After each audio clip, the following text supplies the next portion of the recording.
Seorang wanita bernama Berta Mimi, ditemukan tewas membusuk di dalam gudang sebuah apotek di Jalan Hidayatullah, Kota Samarinda pada Minggu, tanggal 18 Februari tahun 2024 lalu. Keluarga pun merasa janggal dengan tewasnya korban. Pihak keluarga menduga mantan guru sekolah dasar itu telah menjadi korban pembunuhan. Dugaan itu muncul sebab ditemukan sejumlah kejanggalan semenjak Berta dinyatakan hilang pada Rabu, tanggal 31 Januari tahun 2024 lalu. Oleh sebab itu, sejumlah orang yang merupakan keluarga almarhum datang ke Mapolsek Samarinda Kota untuk menanyakan perkembangan hasil penyelidikan pihak kepolisian. Kami curiga sama suaminya, karena memang sudah beberapa kali keluarga kami ini dianiaya, ungkap Marta Pare, salah satu keluarga korban saat ditemui Tribun Kaltim.co di kantor polisi yang berada di Jalan Bayangkari Kota Samarinda tersebut, Selasa, tanggal 20 Februari tahun 2024. Ia menjelaskan kecurigaan itu bukan tanpa dasar. Pasalnya, pihak keluarga menganggap suami Berta tak merasa panik semenjak sang istri dinyatakan hilang. Selain itu, pihak keluarga juga menemukan berbagai kejanggalan lain.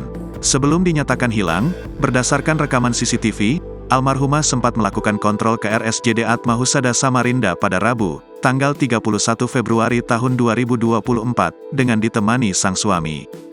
Namun mendadak pihak keluarga mendapat laporan bahwa almarhum tak pulang ke rumah mereka yang berada di Jalan Gotong Royong, Kecamatan Palaran, Samarinda sejak Kamis, tanggal 1 Februari tahun 2024. Oleh sebab itu suami almarhum bersama keluarga melakukan pelaporan hilangnya korban ke Polsek Palaran pada tanggal 2 Februari tahun 2024 lalu.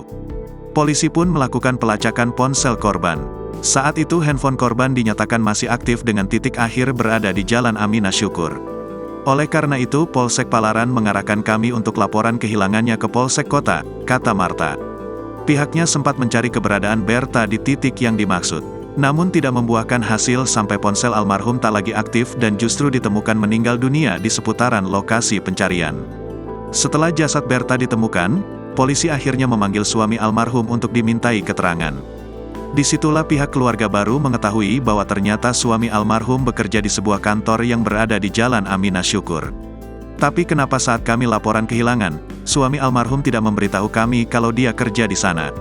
Padahal kami heran, kok almarhum sampai ke sana, bebernya.